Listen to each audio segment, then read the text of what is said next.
Hello అండి, నేను ఇప్పుడు మీకు అభిమన్యుడు గురించి చెప్తున్నాను. ఇది మహాభారతంలోని ఒక క్యారెక్టర్ పేరు అభిమన్యుడు అనేది.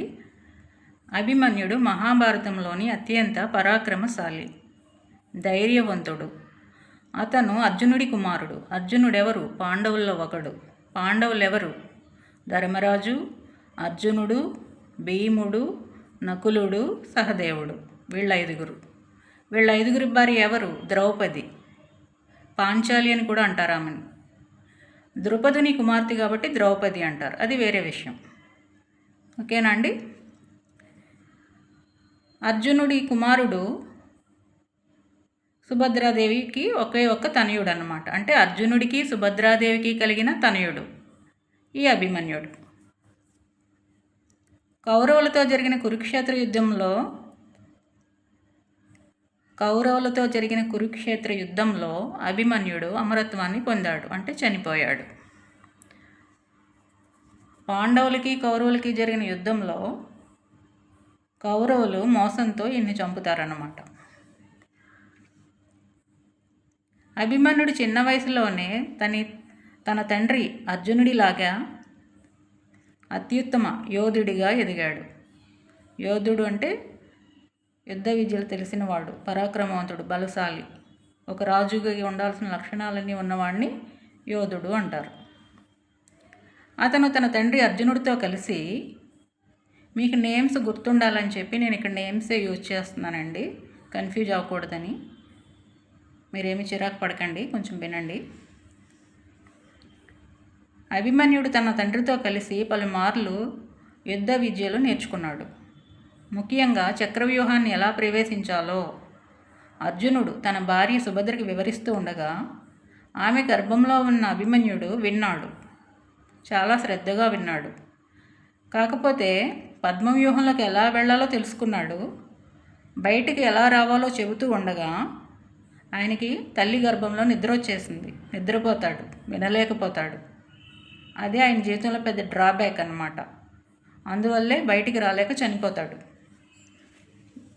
అందుకే ఎవరైనా గర్భంతో ఉన్నప్పుడు చెడ్డ మాటలు మాట్లాడకూడదని మన ఇంట్లో పెద్దవాళ్ళు చెప్తూ ఉంటారు.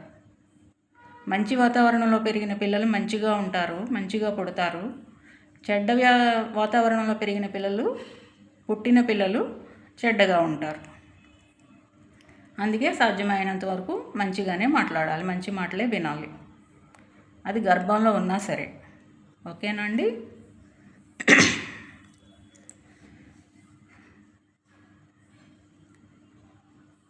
భీష్ముడు కౌరవులకి పాండవులకి తాతగారు. ద్రోణాచార్యుడు కౌరవులకి పాండవులకి యుద్ధ విద్యలు నేర్పిన గురువు. వీళ్ళందరూ పాండవులను అభిమానిస్తారు, కానీ వేరే దారి లేక కౌరవుల పక్షాన నిలబడాల్సి వస్తుంది. పాండవులను అభిమానించే పెద్ద పెద్ద వాళ్ళందరూ కూడా, మహామహులు కూడా కురుక్షేత్ర యుద్ధంలో దుర్యోధని బలవంతం మేరకు వాళ్ళ పక్షం వహించాల్సి వస్తుందన్నమాట. సో వీళ్ళు మోసంతో చక్రవ్యూహాన్ని ఏర్పరుస్తారు. ఆ చక్రవ్యూహాన్ని ఏర్పరిచి ఎలాగోలాగా దాంట్లోకి అభిమన్యుడిని రప్పిస్తారు. ఆ చక్రవ్యూహాన్ని ఛేదించగల శక్తి ఉన్న అర్జునుడు అందుబాటులో లేకపోవడంతో అభిమన్యుడు తన ధైర్యంతో అది ఛేదించడానికి ముందుకు వస్తాడనమాట. వాళ్ళ ఉద్దేశం కూడా అదే. అర్జునుడు లేని టైంలో ఏదో రకంగా అభిమన్యుడిని తన గ్రిప్లోకి తెచ్చుకోవాలి, ఆ పద్మవ్యూహంలో ఇరికించాలి. అందుకే వాళ్ళు చక్రవ్యూహాన్ని ఏర్పాటు చేస్తారు. తన అసాధారణ పరాక్రమంతో అనేక మంది కౌరవ యోధులను సంహరిస్తాడు ఈ అభిమన్యుడు. అర్జునుడి కుమారుడు, సుభద్ర కుమారుడు. కానీ దుర్యోధనుడంటే ఎవరు? ఈ కౌరవుల్లో పెద్దవాడు. కర్ణుడు ఎవరు? దుర్యోధనుడి ఫ్రెండ్. నిజానికి పాండవులకి అన్నగారు. అది వేరే విషయం అండి, అది తర్వాత వస్తుంది, వేరే సందర్భంలో చెప్తాను కర్ణుడి గురించి. కర్ణుడు నిజానికి పాండవులకి సొంత అన్నగారు. కొన్ని కారణాల వల్ల కర్ణుడు జన్మించినప్పుడు కుంతీదేవి తల్లి పాండవులకి కర్ణుడికి కూడా కుంతీదేవి తల్లి. ఈ కుంతీదేవి ఒకానొక టైంలో దూర్వాస మహర్షికి సేవలు చేసి ఆయన్ని మెప్పించి ఒక వరం పొందుతుంది. ఆయన ఒక మంత్రాన్ని ఉపదేశిస్తాడు. ఆ మంత్రాన్ని ఉపదేశించి ఆమె ఎవరికి బిడ్డని కనాలనుకుంటుందో వారి నుండి బిడ్డని కనొచ్చు అన్నమాట. అలాంటి వరాన్ని, అలాంటి మంత్రాన్ని ఆయన ఉపదేశిస్తాడు. అప్పుడు కుంతీదేవి ఏం చేస్తుంది, సరే ఈ మంత్రం ఎలా పనిచేస్తుందో చూద్దామని చెప్పి సూర్యభగవానుని ఉద్దేశించి ఆ మంత్రాన్ని పఠిస్తుంది. పఠించిన మరుక్షణమే ఆమె చేతుల్లో చిన్న పిల్లాడు ఉంటాడు. అతనే కర్ణుడు. అప్పటికి ఇంకా ఆమెకి పెళ్లి కాలేదు. పెళ్లి కాకుండా తన చేతుల్లో కుమారుడు ఉండడంతో ఆమెకి ఏం చేయాలో తోచదు. భయంతో గడగడలాడిపోతుంది. పెళ్లి కాకుండా తల్లి అయిందని అపవాదు తనకి రాకూడదని చెప్పి ఆ పిల్లవాడిని ఒక బాక్స్లో పెట్టి నదిలో వదిలేస్తుంది. అతనే కర్ణుడు. వాళ్ళని వేరే వాళ్ళు పెంచుకుంటారు. రాజభోగాలు అనుభవిస్తూ రాజులా పెరగాల్సిన కర్ణుడు ఒక జాలరి దగ్గర లేదా వేరే పేదవాళ్ళ దగ్గర పెరుగుతాడు. అవమానాలు పడుతూ పెరుగుతాడు. కానీ అతని మనసుకు అనిపిస్తుంది, వీళ్ళు నా తల్లిదండ్రులు కాదు, నా తల్లిదండ్రులు వేరే ఉన్నారని అతనికి అనిపిస్తూనే ఉంటుంది. అలా అవమానాలు పాలైన కర్ణుణ్ణి దుర్యోధనుడు రాజుని చేసి తన స్నేహితుడిగా చేసుకుంటాడు. పాండవుల్ని ఓడించాలంటే అంతటి పరాక్రమం ఉన్న వ్యక్తిది దుర్యోధనుడికి కావాలి.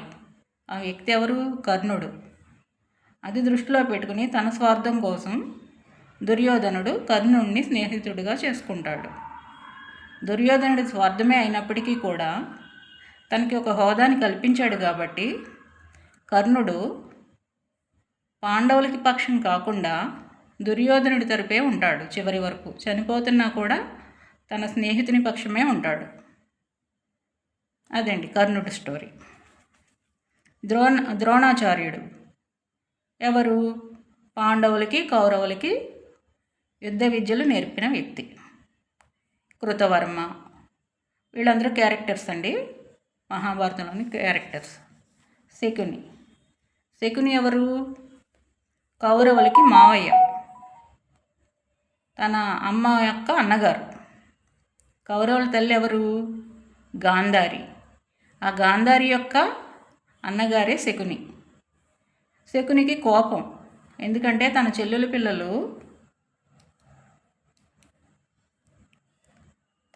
పిల్లలే రాజు అవ్వాలనే స్వార్థం ఉంది ఆయనకి. ప్లస్ ఒక అంధుణ్ణి, పుట్టుకతోనే కళ్ళు లేని వ్యక్తిని తన చెల్లెలు పెళ్లి చేసుకోవడంతో ఆ కోపం ఆయనకు అలా ఉండిపోయిందన్నమాట. అతను అంధుడు కావడం వల్ల అతను రాజు కాలేకపోతాడు. అతని తమ్ముడు రాజు అవుతాడు. తన చెల్లెలు అనుభవించాల్సిన సుఖాలు వేరే వ్యక్తి అనుభవిస్తున్నారన్న కోపంతో పాండవుల మీద ద్వేషాన్ని పెంచుకుంటాడు. ఈ కౌరవులకు కూడా నూరిపోస్తాడనమాట ఈ శకుని. అర్థమవుతుందా అండి? వీళ్ళందరూ కలిసి అభిమన్యుడిని ఒంటరిగా చేసి అతని మీద దాడి చేస్తారు.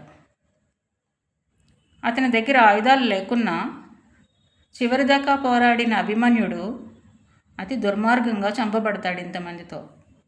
అంతమంది కలిసి ఒకడిని ఇది చేస్తే ఎదుర్కోవడం కష్టం కదా. ఇదేమన్నా సినిమానా ఫైట్ చేయడానికి? ఆయుధాలు లేకుండా యుద్ధం చేయకూడదు. అవతల వ్యక్తి దగ్గర ఆయుధాలు లేనప్పుడు యుద్ధం చేయడం కరెక్ట్ కాదు. అది యుద్ధ నీతి కాదు. ఆడవాళ్ళతో యుద్ధం చేయడం కూడా కరెక్ట్ కాదు. బలహీనులతో యుద్ధం చేయడం కరెక్ట్ కాదు. ఇలా కొన్ని ఉంటాయండి యుద్ధనీతికి సంబంధించిన విషయాలు. వార్ కోడ్ ఉంటుంది, దాని ప్రకారమే యుద్ధాలు చేయాలి.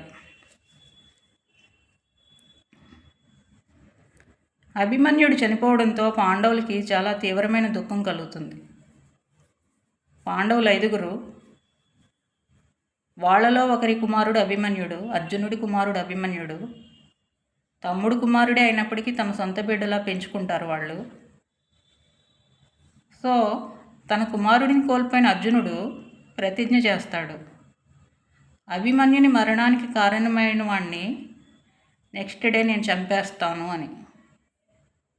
అర్జునుడు ఇలా ప్రతిజ్ఞ చేయడం వల్ల యుద్ధం గతి మారుతుందన్నమాట. అభిమన్యుని వీరత్వం, ధైర్యం, త్యాగం భారతీయ సంస్కృతిలో ఎప్పటికీ గుర్తుంచుకునే మహాఘట్టం. నిజమైన యోధుడు ఎలా ఉండాలి అనే ప్రశ్నకు అభిమన్యుడు సజీవ సాక్ష్యంగా నిలిచాడనమాట. అర్థమవుతుందా అండి? అభిమన్యుడు అర్జునుడి కుమారుడు, సుభద్రాదేవి పుత్రుడు. అర్జునుడికి సుభద్రకు కలిగిన పుత్రుడు. ఓకేనా అండి? Thank you.